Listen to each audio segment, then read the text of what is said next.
हमने बहुत सारे किडनी पेशेंट्स को आप लोगों को के माध्यम से ठीक किया है, जिसमें आपने अनार के जूस में सौंठ, अदरक और जीरा और जो आपकी आयुर्वेदिक औषधियां हैं गुक्षुर इत्यादि का आपने प्रयोग करके काफ़ी हद तक सीरम क्रिएटिनिन लेवल को भी कंट्रोल किया है। नहीं वो कंट्रोल यदि धीरे धीरे हुआ है तो किडनी की जो हेल्थ है वो अल्ट्रासाउंड के हिसाब से उसकी जो श्रिंकिंग ठीक हुई है, थोड़ा सा नॉर्मल साइज आई है kidney, also swelling has been reduced.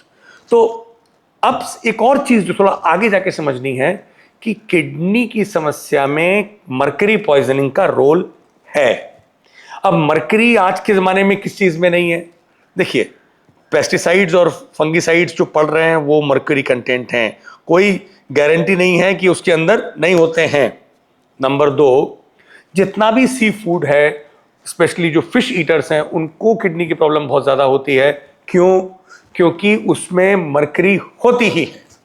दूसरा जो बहुत बड़ी प्रॉब्लम है वो है जो केमिकल इंडस्ट्रीज में काम करने वाले लोग हैं। तीसरा, ये जो बैटरी आप यूज करते हैं ना, मोबाइल की बैटरीज, इसमें लिथियम की बैटरी होती है लेकिन mercury contents silently always present. ये कहा गया, अभी कहते कि वो नहीं देते, बट पुरानी वाली जो बैटरी होती थी ना, बड़ी वाली मोटी वाली जो बैटरी आती थी, उनमें तो 100% मरकरी होती ही थी। अभी वो जो सेल वाली जो आ रही हैं बैटरीज, उनमें मरकरी होता है। अरे आप छोड़ दो, आपकी जो स्फिग्मोमैनोमीटर जो आप बीपी चेक करते हैं उसमें मरकरी भी तो है। तो मरकरी आपकी बहुत सारी इंडस्ट्रियल लेवल पे होता है। तो मरकरी अननोइंगली बॉडी में जा सकता है और जिस वजह से भी ये समस्याएं बढ़ रही हैं। तो जो आप आयुर्वेदिक दवाएं दे रहे हैं वो तो दीजिए, पर ये और जो आयुर्वेद का प्रयोग है, कूष्मांड, तुलसी, शतपुष्पिका, लवंगम, आचार्य कितना बढ़िया है, वो घर की चीजों से ठीक कर रहे हैं पेशेंट्स की बीमारियों को। आप लोगों के पेशेंट्स आसानी से ठीक हो सकते हैं। लवंग, लौंग, शतपुष्पिका इज ए सौंफ जो खाई जाती है, और तुलसी और कूष्मांड। तो बार्ली वाटर के साथ में, तो कूष्मांड तो एक्चुअली वो कुंभड़, सफेद लौका है। कूष्मांड और तुलसी के पत्ते, कूष्मांड का रस निकाल लीजिए करीब 100 ml, और तुलसी के पत्ते का रस निकाल लीजिए, और सौंफ उसमें डालिए, और थोड़ी सी लौंग डालिए, और मेघनाद है चौराई। इसमें एक्चुअली बोला है मेघनादांग्री, मतलब जो चौराई की जो जड़ है उसमें बहुत बड़ी दवाई होती है। और साथ साथ थोड़ी सी शर्करा डालिए, शर्करा मतलब मिश्री, और मधुक, मुलेठी और चंदन, इसको गंधक थोड़ा सा जरूर डालिए, या गंधक रसायन टैबलेट ले लीजिए। तो इन सब चीजों को मिला करके, और barley water to show the come, अब तो हस्क वाटर नहीं मिलता है, पर मैंने अपनी प्रैक्टिस में बार्ली वाटर का प्रयोग किया है, आप वो करें। तो बार्ली वाटर के साथ में यदि आप इन चीजों को मिला करके व्यक्ति को देते हैं तो उसकी किडनी भी ठीक होती है, और यदि कोई भी मर्क्यूरियल कंटेंट किडनी में पहुंच गया तो वो बिल्कुल न्यूट्रलाइज हो जाता है।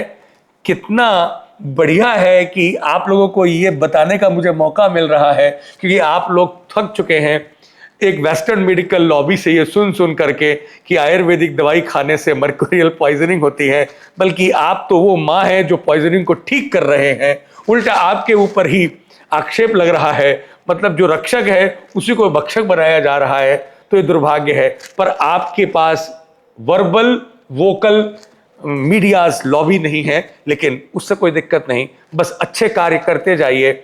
आप यदि एल्केमिक मेडिसिन, कैंसर या बहुत विचित्र अवस्थाओं में जब दवाएं यूज करते हैं, आप तो मरकरी के विष को अमृत में बनाना जानते हैं, तो आप तो अमृत देते हैं क्योंकि आप गंधक के साथ देते हैं, और उसको जीरो टॉक्सिक इफेक्ट, उसकी ऐश वैल्यू जीरो होती है।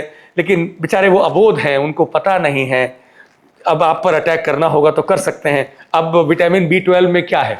साइनाइड है भाई उसमें, लेकिन लोग तो आराम से विटामिन B12 खा रहे हैं, उससे तो बहुत सेफ है आयुर्वेदिक मेडिसिन। खैर, अभी छोड़िए वो बात को, लेकिन यदि आपके पास में कोई भी पेशेंट आ जाता है जिसको कि क्रॉनिक किडनी प्रॉब्लम है, और उसकी लाइफस्टाइल में यदि वो नॉन वेज खाने वाला है, उसमें यदि फिश ईटर है, स्पेशली सी फूड्स वाले हैं, तो उनको ये प्रयोग आप ज़रूर करवाएं, क्योंकि बहुत हद तक मर्क्यूरियल कंटेंट पहुंचने के चांसेस आजकल की हवा में ही पॉल्यूशन है, पॉसिबिलिटी है।